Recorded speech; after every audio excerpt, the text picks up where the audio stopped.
লক্ষ্মী চৌধুরী মনীষ ব্লগে স্বাগতম। আজকে আমি সোয়াবিন রান্না করব। সোয়াবিনটা একটু অন্য স্টাইলে রান্না করব, সেটা আজকে তোমাদের দেখিয়ে দেবো। এইভাবে রান্না করলে মাংসের মতন লাগে খেতে। তো চলো তোমরা দেখিয়ে দিই। গরম জলের ভেতরে আমি সোয়াবিনগুলোকে ভিজিয়ে রেখেছিলাম। বেশ দেখো ফুলে ফুলে টোপা টোপা হয়ে গেছে। আর এখানে আমি দুটো ডিম দিয়েছি, আর এখানে 4টে আলু দিয়ে দিয়েছি সেদ্ধ করতে। এটা সেদ্ধ হয়ে গেলে তোমাদেরকে দেখাবো পরের স্টেপগুলো। আর এখানে আমি কিছু নিয়ে নিয়েছি, কাঁচা মরিচ, গোটা গরম মশলা, দুটো তেজপাতা নিয়েছি, আর সাইডে একটু মৌরি রেখেছি, একটু মৌরি দিয়ে করবো। এই সয়াবিনগুলো থেকে আমি জল ঝরিয়ে নিয়েছি। এবার এর ভেতরে আমি সব জিনিস দেবো কিছু। এই সয়াবিনের ভেতরে এখন আমি দিয়ে দেবো, এখানে রেখেছি আমি দুটো কাঁচা ডিম। এই যে ডিম, এই ডিমগুলোকে ফাটিয়ে এর ভেতরে দেবো। তোমাকে সবকিছু দিয়ে দেখাচ্ছি। আমি দুটো ডিম দিয়েছি, একটুখানি আদা রসুনের পেস্ট দিয়েছি, লঙ্কার গুঁড়ো দিয়েছি, জিরের গুঁড়ো দিয়েছি, নুন দিয়েছি, হলুদ দিয়েছি, আর দুটো ডিম দিয়েছি। দিয়ে এটাকে জাস্ট ভালো করে এখন মেখে নেবো।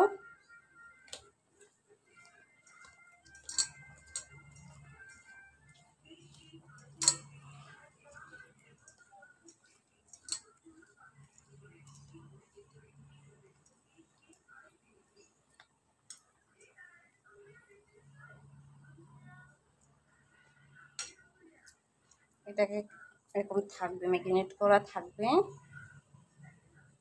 আর এখানে আমি আলুগুলো সেদ্ধ করতে দিয়েছি, আলুগুলোকে নামাবো, তারপরে এটাকে আমি ফ্রাই করব। তেল গরম করতে দিয়ে দিয়েছি, এখানে সয়াবিনগুলো রয়েছে, আমি আলুগুলোকে এইভাবে নিয়ে নিয়েছি, দুটো ডিম নিয়েছি। এবার আমি এই সয়াবিনগুলোকে তেলে আমি দিয়ে দেবো। গাইস, আমি দিয়ে দিয়েছি সয়াবিনগুলোকে। এবার এগুলোকে বেশ ভালো করে ভাজা ভাজা করে নিয়ে আমি এটাকে নামিয়ে নেবো। গ্যাসটাকে একটু বাড়িয়ে দিয়েছি, বাড়িয়ে দিয়ে এটাকে ভাজা ভাজা করতে হবে। আর দেখতে হবে যাতে পুড়ে না যায়। সুন্দর করে এটা ভাজা ভাজা হয়ে গেলে তুলে নেব।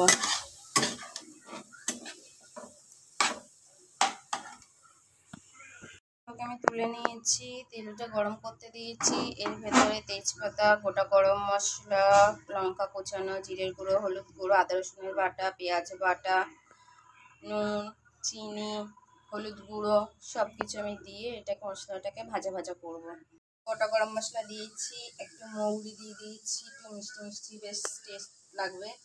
কোচানো লঙ্কা দিয়েছি, আদা রসুন বাটা দিয়েছি, পেঁয়াজ বাটা দিয়েছি, অল্প একটু শুকনো লঙ্কার মানে প্লাস্টিকের যে গুঁড়ো পাওয়া যায় সেটা দিয়েছি একটু কালার হওয়ার জন্য। এছাড়া আমি কাঁচা লঙ্কা বাটা অলরেডি দিয়েছি,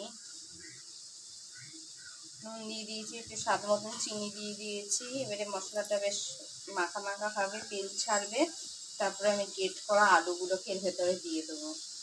মশলাটার থেকে কিন্তু তেল অলরেডি বেরোচ্ছে।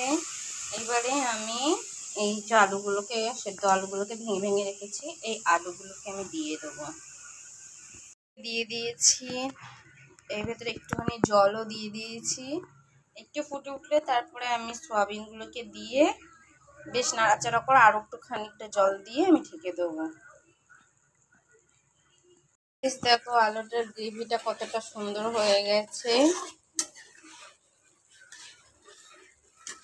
এবারে আমি এর ভেতরে সয়াবিনগুলোকে দিয়ে দেবো।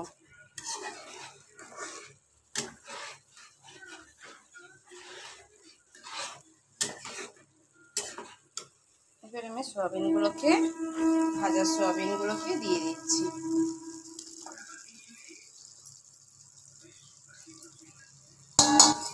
দিয়ে এবার একটু ভালো করে এর সাথে মিশিয়ে দেবো।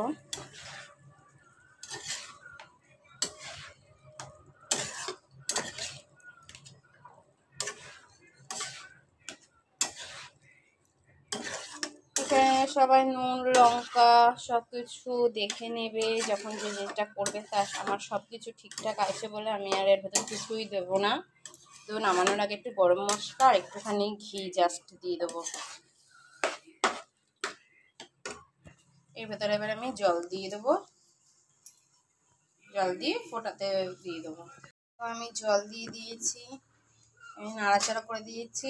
এবার আমি এটাকে কিছুক্ষণের জন্য ঢেকে দেবো, জলটা টেনে নেবে একটু, বেশি জলও থাকবে না বেশি ইয়েও থাকবে না, গ্রেভি গ্রেভি হবে। তার নামানোর আগে একটু ঘি আর গরম মশলা জাস্ট দিয়ে দেবো, ব্যাস আমার রান্নাটা হয়ে যাবে। দেখো আমার তরকারিটা অলরেডি ফুটে গেছে। এবারে আমি এখানে একটু ঘি দিয়ে দিয়েছি, আর এখানে আমি দিয়ে দেবো একটুখানি গরম মশলা। ঘিটা আমার দেওয়া হয়ে গেছে, গরম মশলার গুঁড়ো আমি অল্পই দেবো।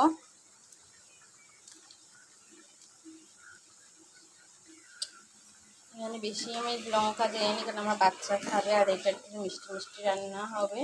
এই এটা গ্রেভি করবো আমি।